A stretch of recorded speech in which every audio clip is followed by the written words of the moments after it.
prends l'origine complète. Ça date de 2008 à peu près au Japon. C'est un personnage qui s'appelle Takao Kato, je crois, qu'il a créé. C'est arrivé vraiment en France en 2012-2013.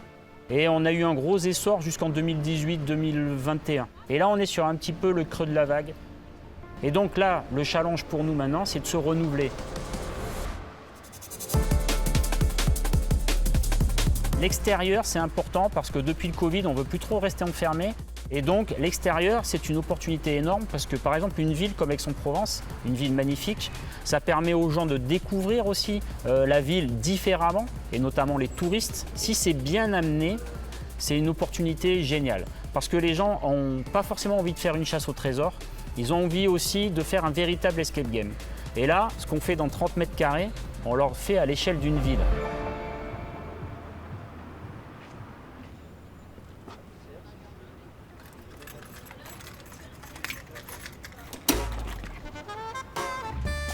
Le matin, j'arrive très tôt, même si on ouvre à 10 h, moi j'y suis à peu près pour 7h30, 8 h. Et là, je vais commencer par repointer la journée de la veille. Ça, c'est hyper important. Vérifier que ce qu'on appelle le ticket Z, c'est-à-dire le ticket de fin de session, soit juste. Et ensuite, je pointe la journée du jour. Du coup, je pointe toutes les réservations que j'ai dans la journée ou qui sont tombées dans la nuit pour organiser le travail de mon équipe ensuite sur cette journée.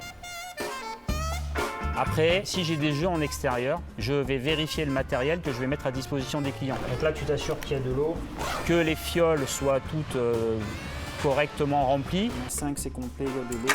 1, c'est parfait. Et voilà, en fait, je vérifie, je check tous les sacs, vérifie que les cadenas soient bien fermés, un petit peu comme dans les salles. On s'assure que tout soit bien en place pour que le joueur puisse avoir une expérience optimale. C'est bon? Oui. Allez, on range, ils sont complets.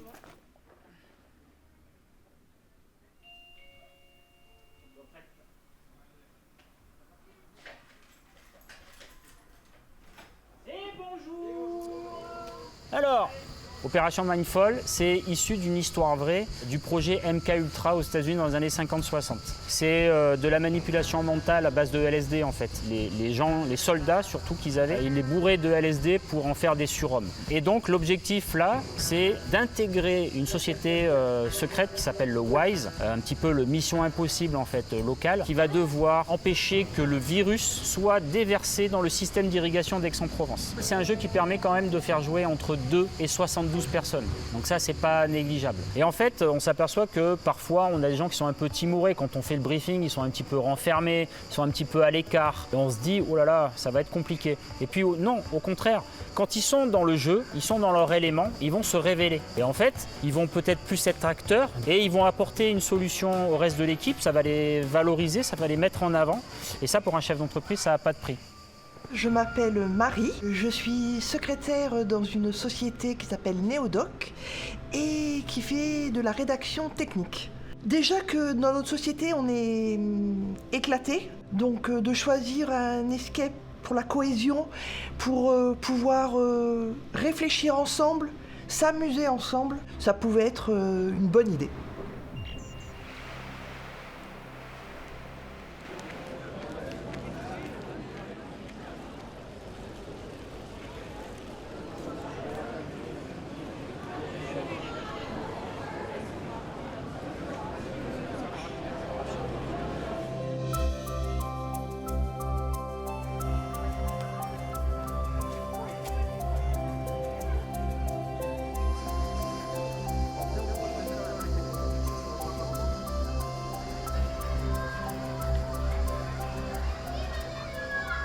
Franchement, quand on m'a dit que ce sera en extérieur, je me suis dit oula bizarre, comment ils vont faire pour se débrouiller.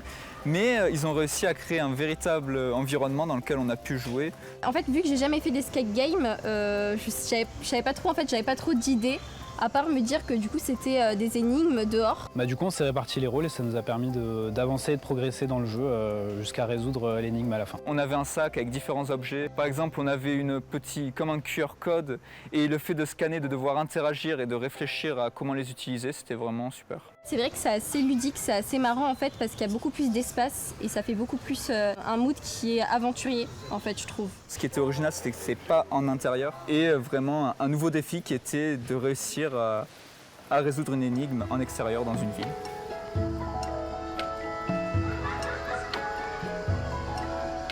Que ça soit en famille, pour un team building, pour un couple, pourquoi pas. Moi qui connais Aix, en fait, j'ai appris des choses et oui, je retenterai vraiment l'expérience soit sur Aix, s'il en fait un autre thème, soit ailleurs. Mais oui, volontiers, je retenterai l'expérience.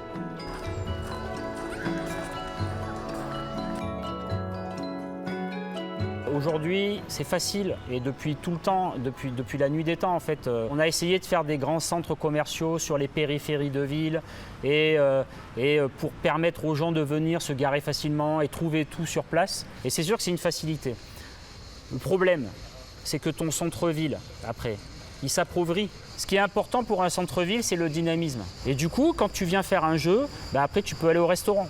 Ou tu vas au restaurant et tu peux venir faire un jeu. Ou tu peux ensuite aller au cinéma. Et tout ça, ça fait vivre un centre-ville, ça fait vivre une mairie.